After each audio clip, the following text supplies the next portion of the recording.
తెలుగు రాష్ట్రాల్లో శ్రావణ మాస శోభ ప్రారంభమైంది. ఏడాది మొత్తంలో పండుగలు, వ్రతాలు, పూజలు, పెళ్లిళ్లు ఇలా అన్నింటికీ శుభకరమైనదిగా సందడిగా కనిపించేది శ్రావణ మాసం. ఇవాల్టి నుంచే శ్రావణ మాసం ప్రారంభమైంది. దీంతో ఈ నెలంతా పండుగలు, పర్వదినాలతో సందడిగా మారనుంది. శ్రావణ మాసం అనగానే గుర్తొచ్చేది వరలక్ష్మి వ్రతం, మంగళగౌరి వ్రతాలు, పవిత్రోత్సవాలు, రాఖీ పండుగ, కృష్ణాష్టమి. దీంతో ఆలయాలన్నీ భక్తులతో కిటకిటలాడుతాయి. ఈ మాసంలో ఇంటింటా శ్రావణ శోభ వెల్లువెరుస్తుంది. ప్రతి శుక్రవారానికి ఒక విశిష్టత ఉంటుంది.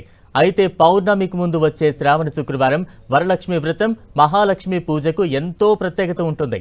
మహిళలు ఈ రోజును ఎంతో పవిత్రమైనదిగా భావించి లక్ష్మీదేవిని ఆరాధిస్తారు. శ్రావణ మాసాన్ని నోముల మాసంగా అభివర్ణిస్తారు పండితులు.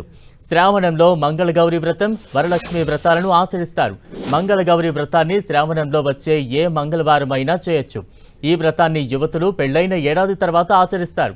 వరలక్ష్మి వ్రతాన్ని పౌర్ణమికి ముందు వచ్చే శుక్రవారం రోజు నిర్వహిస్తారు. వ్రతాన్ని జీవితాంతం ఆచరిస్తారు. నెల రోజులుగా ఆషాఢం కావడంతో ముహూర్తాలు లేవు. ఇప్పుడు శ్రావణ మాసం ప్రారంభం కావడంతో లక్ష్మీ వ్రతాలు నిర్వహించేందుకు ఆలయాల్లో ఏర్పాట్లు చేశారు. మొదటి శుక్రవారం కావడంతో ఇళ్లల్లో, ఆలయాల్లో శ్రావణ లక్ష్మీ పూజలు చేయడం ఆనవాయితీగా వస్తోంది. శ్రావణ మాసమంతా పండుగల సందడి ఉంటుంది.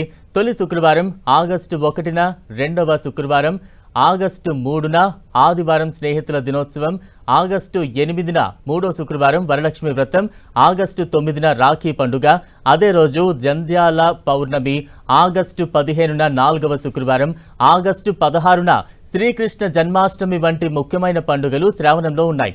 ఆగస్టు 22న 5వ శుక్రవారంతో శ్రావణ మాసం ముగుస్తుంది.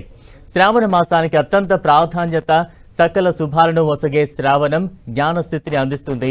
హరిహర భేదం లేదని నిరూపించే శ్రావణ మాసంలో వైష్ణవారాధనతో పాటు మహాశివుడికి పెద్ద ఎత్తున రుద్రాభిషేకాలు నిర్వహిస్తారు. ముఖ్యంగా వివాహాది శుభకార్యాలకు శ్రావణ మాసంలో మంచి ముహూర్తాలు ఉన్నాయి. ఈ నెల 28 నుంచి మంచి ముహూర్తాలు మొదలవుతాయి. నెల రోజులుగా ఉన్న ఆషాఢ మాసం ఈ నెల 22తో ముగిసింది.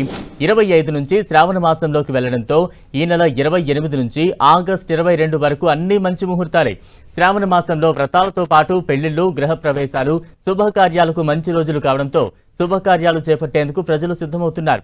ముఖ్యంగా జూలై 26, 27, 30, 31, ఆగస్టు నెలలో 1, 3, 4, 6, 7, 8, 9, 10, 11, 13, 14, 17, 18 తేదీల్లో చాలానే పెళ్లి ముహూర్తాలు ఉన్నాయి. శ్రావణ మాసంలో ఉన్న 17 మంచి ముహూర్తాల్లో తెలుగు రాష్ట్రాల్లో దేశవ్యాప్తంగా వందల సంఖ్యలో పెళ్లిళ్లు జరగనున్నాయి.